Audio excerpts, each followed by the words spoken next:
specifically, I spent about 3 weeks in Lebanon, actively working with human rights lawyers and advocates and NGOs who were working with stateless peoples in Lebanon. And then I spent another 3 weeks in Jordan, looking at very similar issues at Yarmouk University. And in Jordan, I also had the luck, the great chance of having a Syrian refugee colleague who was appointed to the Irbid Center to do some project work for them for internship. And he accompanied me in many of the interviews, which made it very, very fruitful in terms of having full-fledged discussions in Arabic, while also them being simultaneously translated to English to me. And I do understand some degree of Arabic, but not to the degree of having a long chat with the Ministry of Health in Jordan. So it is very, very important. It was also a very interesting experience because most people did not know that my companion Fuad was Syrian, because he had lost his accent, so to speak. He spoke more of a high Arabic, and he had the misfortune, I think, of hearing many of the stereotypical takes on Syrian refugees while he was accompanying me during I think we had 18 interviews together with him. So is this the end of the research? No, this was actually just the beginning. And the reason why I'm sharing some of these findings and thoughts with you is that with a bit of luck, more so in the region than mine, I will be going back and we will be expanding the circle of work now that main connections are in place. And at the time, I wanted to include Egypt as well, but the war has changed a lot. So we'll see how it actually unfolds. So let me talk about the contours, the framework of the research. I have been interested in statelessness and immobility, so to speak, for the good part of last 4 years. And it took me a while to actually formulate it in theoretical terms, because for the most part, the general understanding is that there are no stateless people in the Middle East. Everybody has permits, and the old stateless group is primarily a de facto refugee whose status determination is lagging.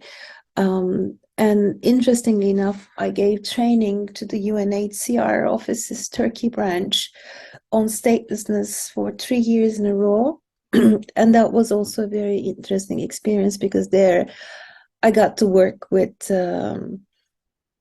the frontline immigration officers and heads of the municipalities, immigration registration section, and as we discussed things, as I gave them international training of norms, I also had a chance to have a lot of back and forth with them during those 3 years. And the general understanding is that, at least in the Turkish context, statelessness is not necessarily something that one should be concerned about. And there's also a de facto attribution of a state, especially to the newborn baby, whether it's approved by, let's say, the Syrian consulate or not.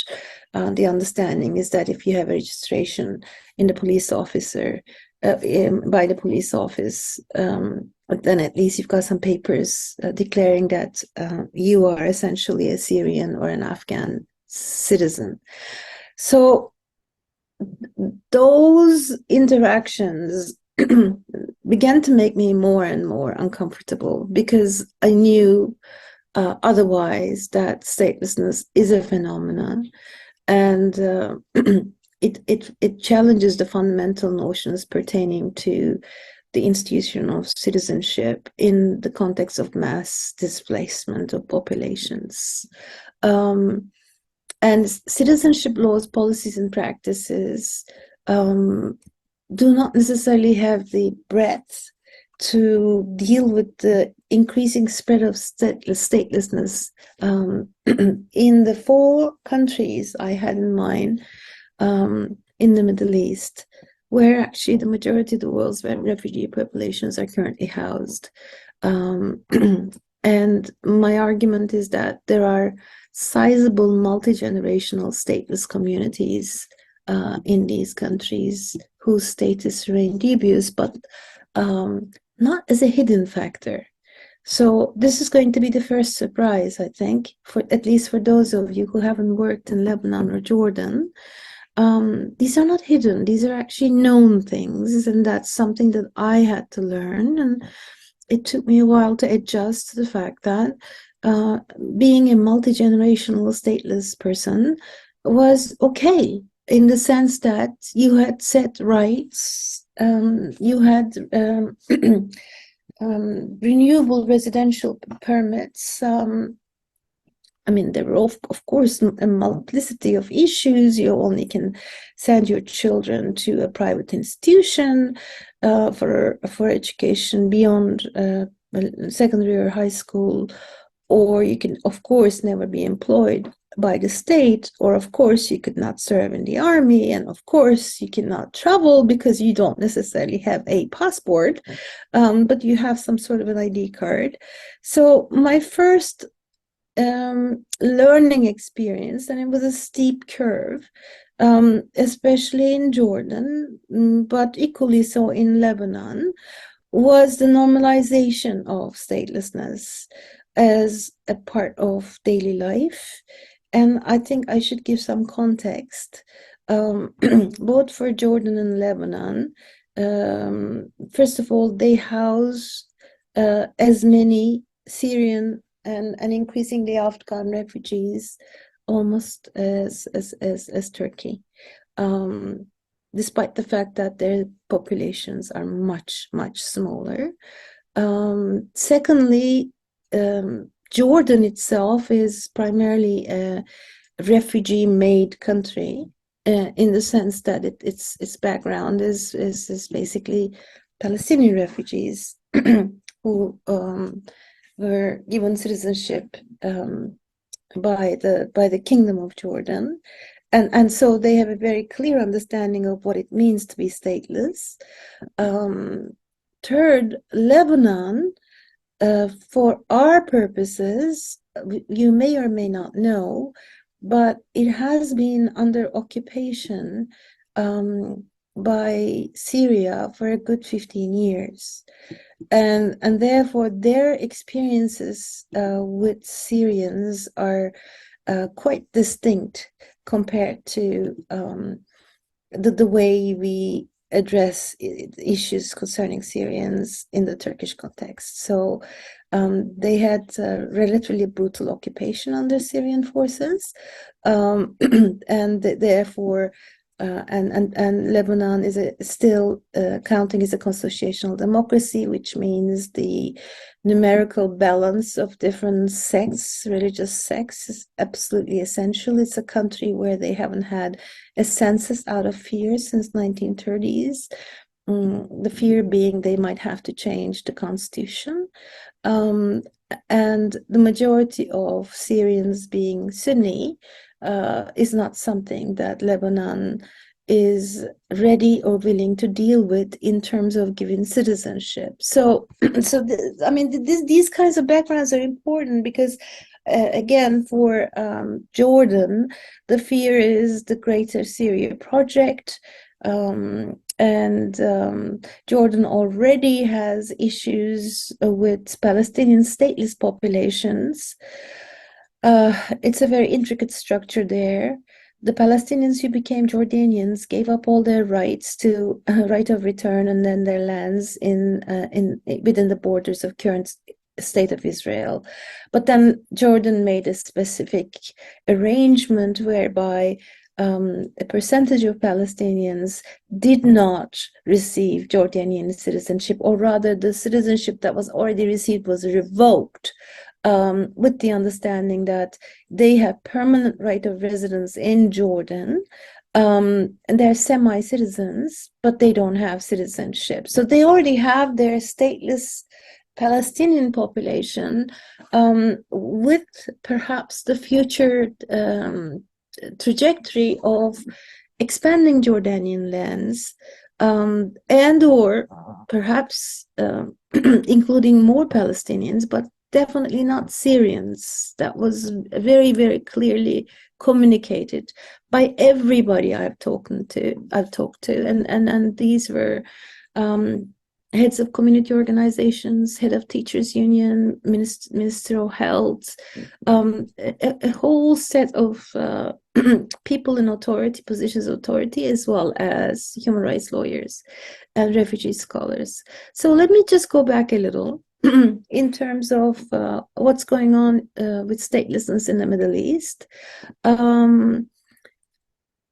There are chronic stateless populations that circulate in the Middle East. So, for instance, at the moment, we have Afghan refugees arriving from Iran and Pakistan, and one assumes they're Afghani, but some of them have left Afghanistan 2 generations ago,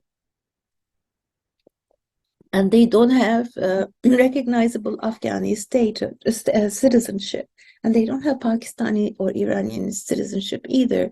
So this is a multi-stage migration, and so by the time they arrive at Turkey or Lebanon, or sometimes in Jordan and Maghreb, they have temporary resident permits and UNHCR cards and other documents, but they don't have citizenship, especially if they've left their country more than 1 generation ago.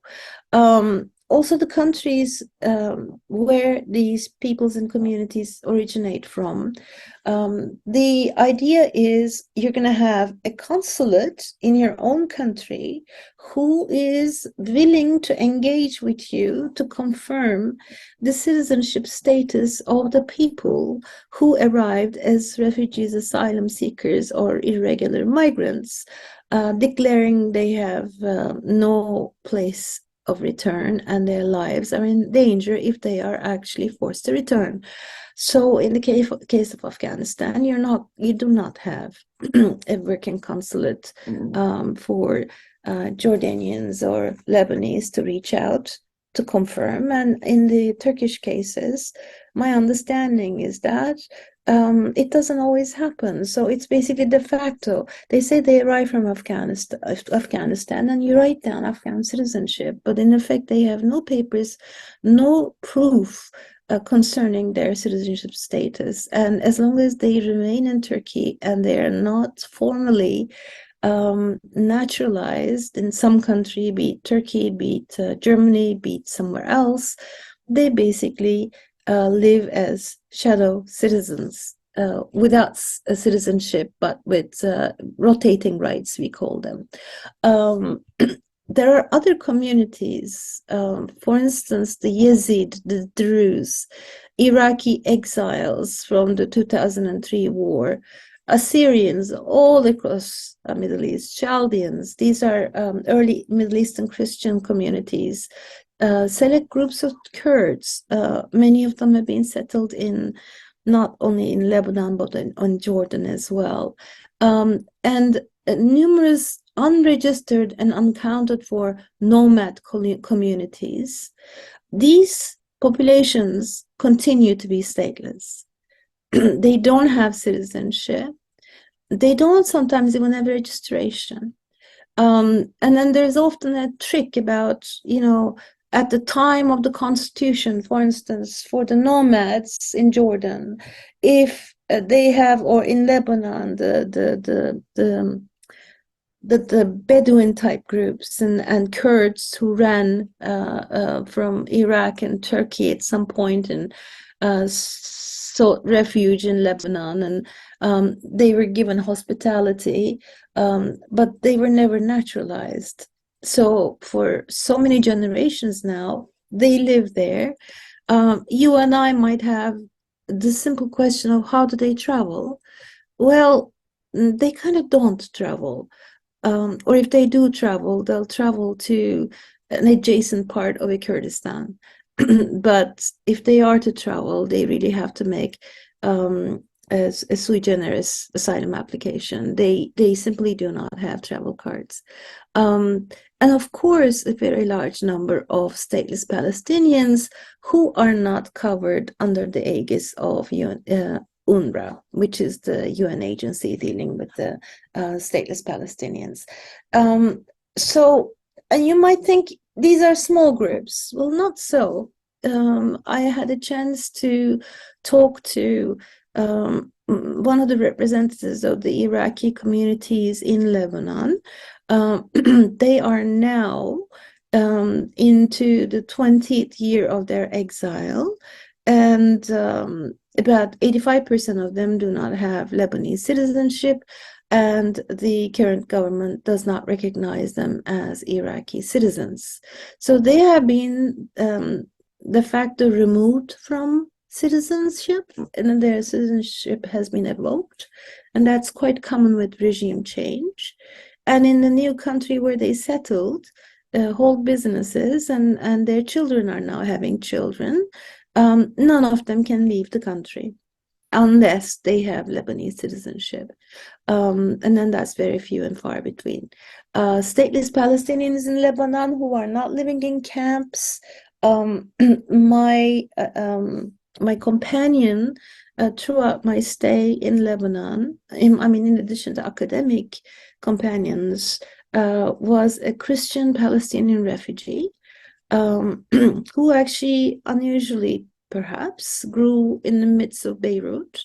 When the Lebanese civil war broke out, him and his family hid at the basements of churches and whatnot, because basically the Palestinians were blamed for the breaking out of the war. And his childhood was spent hiding, literally, throughout the course of the civil war, partially because he didn't have citizenship. He didn't have ID. And so they were targets for paramilitary, for police. And when the war ended, and of course they can't join the army either. So interestingly, I figured out, sure enough, that many of the Palestinians are great defenders of Lebanese armed forces, because when the Syrians came, Lebanese armed forces were the only ones who could actually defend them on account of them being stateless, and not torture them, and not take their things away, and not kick them out of the country. So I know I'm kind of telling this story in a bit of a unstructured way, seemingly, but I want you to get a sense of the daily life, and take you out of Turkey into Lebanon and Jordan, where you'll have an Iraqi neighborhood, where you'll have businesses with Druze, where you'll have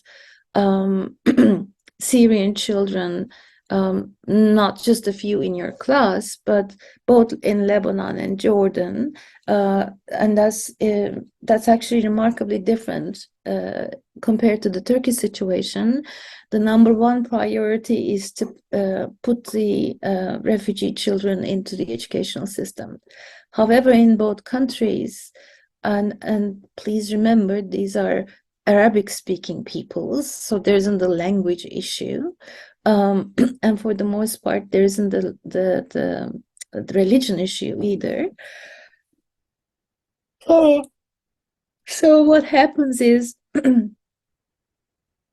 there's a cultural issue, and this is something that we don't talk about in Turkey as much as possible, because we equate that with racism, with classism, with xenophobia. But the Jordanese and the Lebanese, including the human rights lawyers, say the best of the Syrian and Afghan populations don't remain in the Middle East. They actually move on to Europe or Canada, because these countries, through the UNHCR, pick the best. They always pick the best from the global south. And what's remaining is families of people, agricultural farmers, and nomad populations or seasonal workers who already had ties with Lebanon or Jordan, who ran into places where they worked before. So it wasn't their first time in these countries, unlike Turkey. And they're primarily members of rural communities where majority of women are illiterate. Child marriage is extraordinarily common, to the point that age 14, there are very few girls who haven't been married once. And then these constructs a very direct contradiction to the societal norms of both Lebanese and Jordanese societies, because these two societies are relatively wealthy. They have long post-colonial histories, and the average age of marriage in Jordan I was told by the ministry, is 23 for women, as opposed to the 14-year-old Syrian girl brides who then end up having children the next year. And so in Lebanon as well, illiteracy rate of the Syrians arriving is alarmingly high. We're talking about the parents, because they're mostly coming from rural countryside hamlets. And so what they did was, I'm not suggesting we should do that in Turkey, but that was their solution. They shortened the educational day. Instead of students being at school full day as before, students would be sent back home around 2:30, and in the afternoon, into the evening, they would have the Syrian, Afghani, and other mostly stateless children in class. And some of them would be educated by Syrian teachers. So they're at school, they're following the same curriculum, but the idea was that they were not ready or able to be in the same classroom as the local population. There was also significant concern about some of the values of the Syrian youth being passed down to Lebanese or Jordanian youth. So in terms of the integration and adaptation, the mass arrival of dispossessed populations in Turkey, Lebanon, Jordan, and to a degree Egypt, and local actors' engagements with these arrivals, and the status of statelessness, determination of the status of statelessness, seem to be really finding a very different kind of embodiment in each case. So as I said, in the case of Lebanon and Jordan, it was kind of understood that the Syrians are de facto stateless. So what they do is, when a child is born, just like in Turkey, I suppose, the child is registered with the local police force, and then they are given some sort of a document. Obviously, it's not a birth certificate, because the birth certificate is the privilege of a citizen. You cannot have a birth certificate if you're not a citizen, unless you are on a jus soli jurisdiction, which means you can get citizenship on account of being born on that land. None of the four countries recognize jus soli principle. They're all jus sanguini, meaning one or both parents already must be a citizen of the country. So what happens is, whoever comes in and is de facto stateless, when they have children, things get even more complicated. So I'm going to go back to my Palestinian companion, who was my right hand throughout my stay in Lebanon. He fell in love with an Armenian Lebanese girl. in his neighborhood. And the parents were vehemently against the marriage, not his parents, her parents. Why? Because as a non-citizen, his child will be non-citizen. So the mother cannot pass her citizenship to her child as a Lebanese citizen on account of having married a non-citizen, because citizenship both in Jordan and in Lebanon is passed down through the father, and the father being Palestinian stateless, thus the child is stateless. So maybe for us, this may sound as a rather bizarre, surreal situation. But for that statistical, it seems to be something that people live with. So what they did was, the mother is Armenian Lebanese. So this is a personal history, but then I met with similar couples where the male party was stateless, and thus um, the female party cannot accrue citizenship through marriage, and the children will continue to be stateless. So they actually applied for Armenian citizenship for their little son, so that he can go to university in Armenia. And when I asked, my companion's name is Rami, I think say his name without his last name. When I asked Rami and met his parents, and when I asked them, have they ever left Beirut? They said no. And I said, don't you have relatives? They said yes. And they said, we can't cross the border. We can't cross the border to Jordan. We can't cross the border to Gaza. We can't cross the border to West Bank. This is what our world is. And Rami said, when my boy gets Armenian citizenship, then his mother will go with him. I can't go. So this is what statelessness looks like. Whether we have a theoretical debate about are they stateless, are they not stateless, the fact that their lived experience is basically built around the absence of formal recognition by any state in terms of their natural habitat.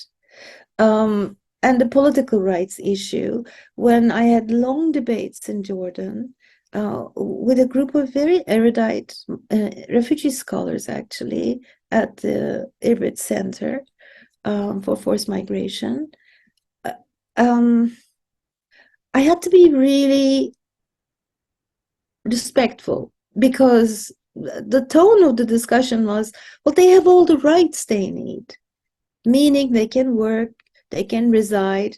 And when I asked where they reside, they are not allowed to reside in the main city, and that includes the Palestinians who are stateless. They're given hamlets, and they're not refugee camps, but they're hamlets. And so, like, they are clustered in certain neighborhoods, and that's where they reside, and that's where often schools are built. And when I said, would anybody else live in those hamlets? I was told, not really. These are not desirable parts of the society. And then when I asked if they wanted to move elsewhere, would that be possible? And in Lebanon, the answer was, oh, the Iraqis have done it because they came with capital and education. And so they bought their way in through their money and education. But there is not going to be such a possibility for the Syrians. So they're going to keep living in hamlets and the outskirts of the city in separate neighborhoods. Again, these are not refugee camps. These are neighborhoods. I wouldn't even say ghettos, because when you go through, I mean, parts of Lebanon, those of you who worked in Lebanon, northern Lebanon is very well to do. Southern Lebanon is, with or without Syrians, fairly ran down and poor. So the Syrians who settled in southern Lebanon basically joined the lifestyle of the southern Lebanese, who have been historically poor, mostly Sunni groups. Northern Lebanon is primarily Christian Lebanon. So what happens in everyday life? What happens when they run into problems? the project that I'm currently applying for funding and and kind of building up questions based on these preliminary field visits and interviews is that what happens to these groups in their daily life? And it's all well and good to say that they're excluded and marginalized, but in reality, they themselves testify that no, they're not marginalized. They're just fine. They're part of the society. They can work. They find employment. They can send their children to school. There are medical facilities solely allocated for the needs of, let's say, Syrians. And then the Ministry of Health people and the person that I talked to for about 3 hours, I think he just wanted to talk. I mean, this was in Jordan, and the man was really burnt out. And he said, I am facing situations whereby I have a 30-year-old woman in the hospital with bleeding, and I'm thinking I should be helping her, but she says to me, hurry up, my daughter is giving birth in the second floor, right? So the mother is having miscarriage of having like the 6th baby. The daughter is already married and having her first baby downstairs. And he says these are child families, and it is so common. And this is our #1 goal.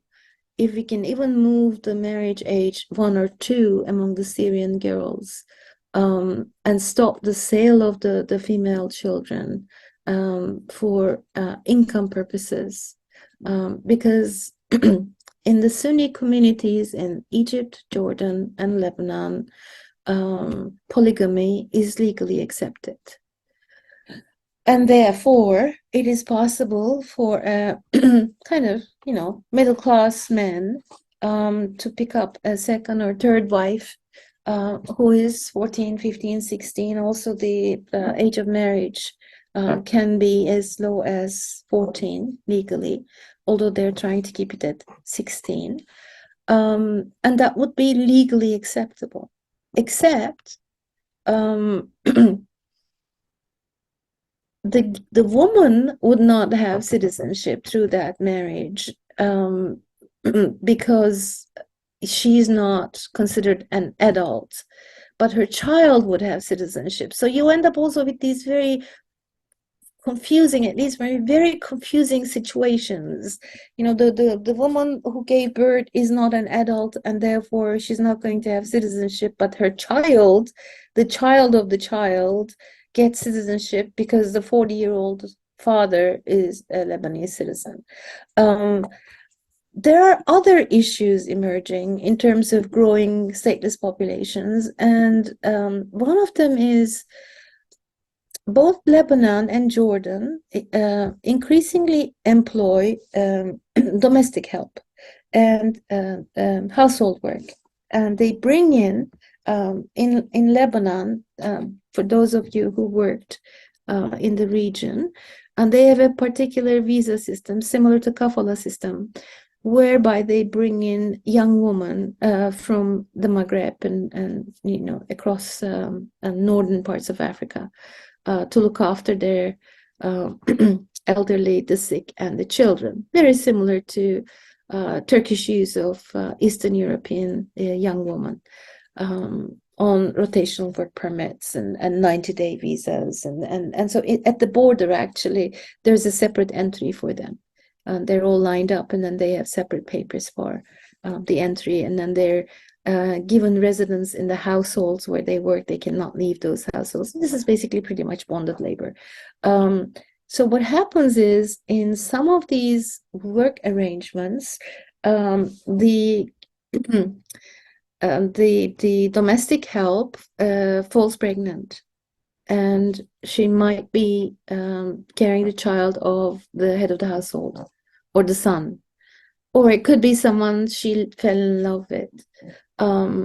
If that person acknowledges the baby, the baby might have Lebanese or Jordanian citizenship, but not the mother, because often it is a clandestine relationship. And so sometimes the baby is kept, but the mother is sent. So there's some very sad stories happening. Or sometimes, and this is the most extreme for me, when the mother falls in love with a Palestinian or a Syrian and they have a child. Well, bingo, two stateless people produce a stateless baby, and nobody registers that baby. That baby does not have citizenship. Majority of countries in the world where these women also come from, citizenship comes from the father being Syrian or Palestinian. There's no citizenship there. It doesn't pass from the mother. So I was told by the human rights lawyers that there's a growing group of children who are mixed children, racially mixed as well. Black and Arab, or Filipino and Arab, or Syrian and Filipino, Syrian and Palestinian. And they had absolutely no grounds for citizenship other than compassionate arrangements made by the government once in a while to accept, 100 of them as citizens and whatnot. So this is a growing phenomenon. So we're talking about not just 10 or 15. I was told by various authorities that there are approximately 45,000 stateless people in Lebanon, in addition to stateless Palestinians. There are about 50,000 stateless people in Jordan, in addition to the Palestinians, and that there are 10 to 30,000 stateless people in Egypt. Now, in Turkey, there is a circulating estimate of 80,000 people. Now, the question is not so much the numbers, because, compared to the millions, these numbers may look like they're not so significant. The problem seems to be, what is going to happen to these populations? Will they be picked up by UNHCR and sent to Canada and Australia and all other beautiful European countries to be settled? No, they tend to be the lower echelons of the society, or they tend to be like the Iraqi refugees who could never go back to Iraq, whose only livelihood is in Jordan or in Lebanon. They just continue living stateless, and what they do is they send their children, the wealthy ones, to Europe, and there are intermarriages in Europe, diaspora marriages in Europe, and then so the second or the third generation ends up with European citizenship, which means the parents can visit and they can leave the border. But for the most part, contrary to the possibility of mobilities, statelessness actually creates immobilities at the end point of where these events are culminating, and the population finally settles one way or another without citizenship. The other aspect of increasing number of stateless citizens is, as I said, intermarriages. And international law's construction of statelessness is truly inadequate to deal with this growing phenomenon of statelessness out of forced displacement. And I don't have time to go into it, but in international law, for the most part, it's seen as the responsibility of the state, which calls stateless populations, and they often end up in a neighboring country. And the UNHCR has done quite a bit of work trying to, how shall we say, monitor new treaties so that some of the stateless people could be taken back. And the problem can be bracketed, and it doesn't become a region-wide problem or a global problem. Obviously, we know for a fact that the Rohingya case could not be bracketed. It actually became a regional and then global problem. And to this day, the majority of the Rohingya people are stateless on account of the fact that their citizenship was actually evoked by Myanmar. So legally, even if you went to the Myanmar consulate with a Rohingya name, they'll say, nope, they are no longer citizens.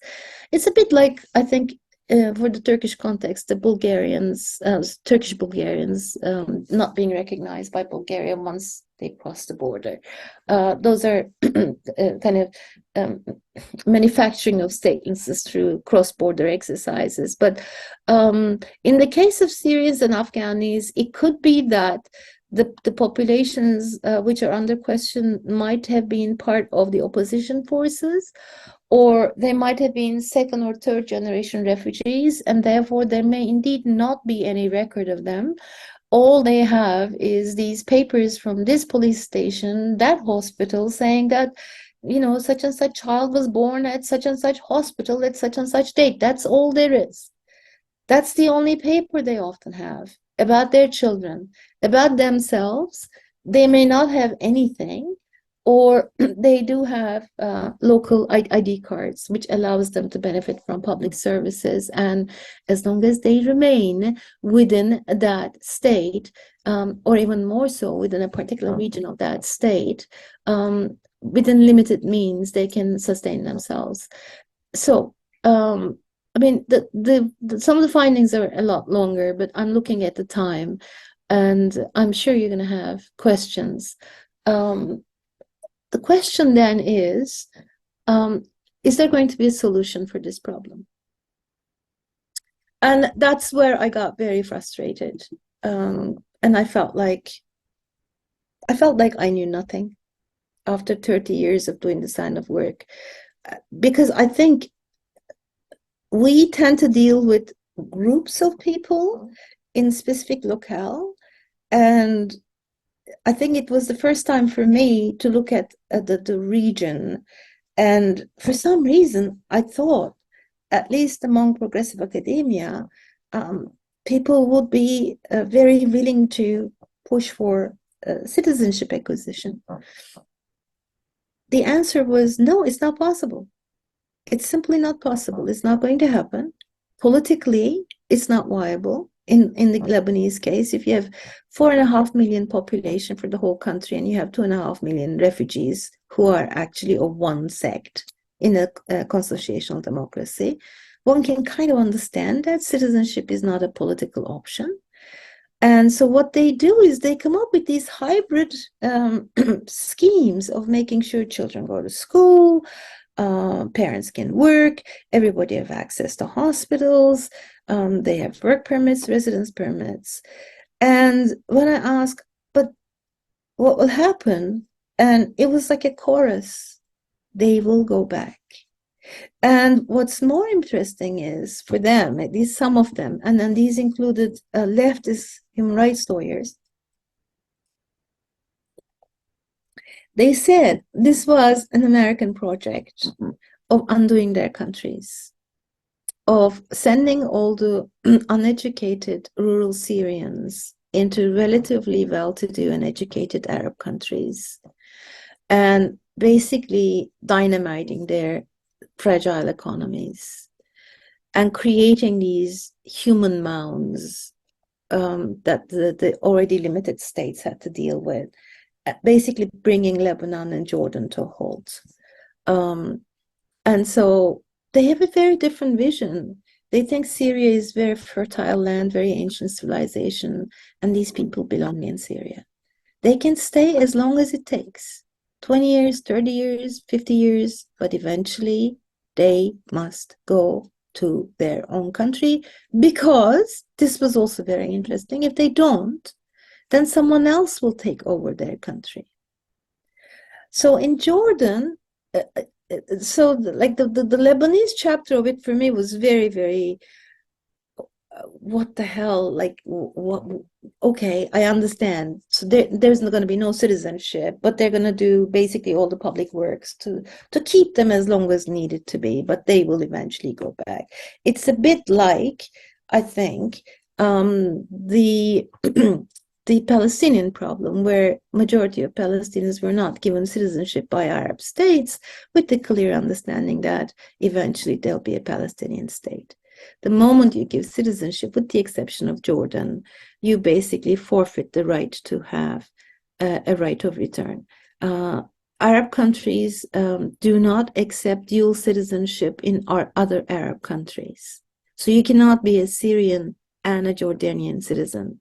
You cannot be a Syrian and a Lebanese citizen. This is a long-standing arrangement, which we may not be familiar with. So once you choose one, you're forfeiting all your rights for the other one. That's the only way you can do that. In Jordan, again, when I had the same discussion about, look, these are stateless people, the numbers are growing, this is an anomaly, this cannot be accommodated. And people just shut me down and they said, you know what? Majority of us are Palestinian origin. We know what statelessness is. And it doesn't mean life comes to an end. It just means it's more of a hybrid form of existence. So they live with us and, they study with us. But I said, but does that mean that they can never go to university? Oh, no, they can go to private university. But what if they don't have money? Well, that they don't go. They become teachers or they become workers. But I said, you're just creating another underclass to be working in Jordan. And they said to me, they already were an underclass working in Jordan. They are not new here. It goes back 4 or 5 generations. They were here every summer. They were here every winter. It's the same people, except now they come with their families. We don't get people who don't know Jordan already, which is something we're not experiencing in Turkey, as far as I know, in terms of the flows. So the people who are arriving already have familiarity with local economies, and then they have ties. And both countries have the knowledge that the ones who come to Lebanon or Jordan, we're talking about Syrians, are basically semi-qualified or unqualified workers, farm workers, construction workers. They are not accustomed to Syrian doctors coming and working in Jordan because they have their own doctors, and Syrians used to work in their own country. So, and now Syrian doctors go to Germany, they say. They don't come to Jordan. So I don't know whether this is an explanation as to why they are very insistent that no citizenship. And when I say, okay, are Syrians stateless or not? They say, well, they are not really. And I say, so how do you actually register them as Syrian? What documents do you have? We don't have any. What do you do? Well, we send a fax to the Syrian consulate and we accept some sort of an identification clarification, and we say, yeah, Syrian, but they don't have Syrian passports. No, Syrian government won't give them passports. No. And so what happens to the children? The Syrian authorities do not register children at the moment, so the children are kind of in limbo. To cut a long story short, what have I learned? I've learned that the problems that we see in the Turkish context, although some of them are also present in other Middle Eastern contexts, they are not replicated in other contexts. And in so many ways, statelessness is a growing phenomena in the Middle East, with multiple arrivals from war-torn regions. And I think it's becoming more of a problem because, for reasons that are not very clear to me, the understanding is that the region has always embraced a very fluid form of belonging, and citizenship is not to be an end of it all. And many people understand that exile is a part of the living conditions of the Middle East. And as long as you host them well, while you can host them well, And as long as they understand that, they'll eventually go back. There are not going to be any problems. So I'm still trying to deal with that. This is my ending. I still cannot register it fully, because it goes against every ounce of training I received, every kind of conviction I had over the years. So the floor is yours, and I'm most thankful to any questions, explanations, because I'll be going back to the field again, at this time, collecting data, actual life stories and whatnot. Thank you. Thank you so much. I will now stop the recording. We can continue with Q&A session. If you have questions, please just simply raise your hands or open your mic and start speaking.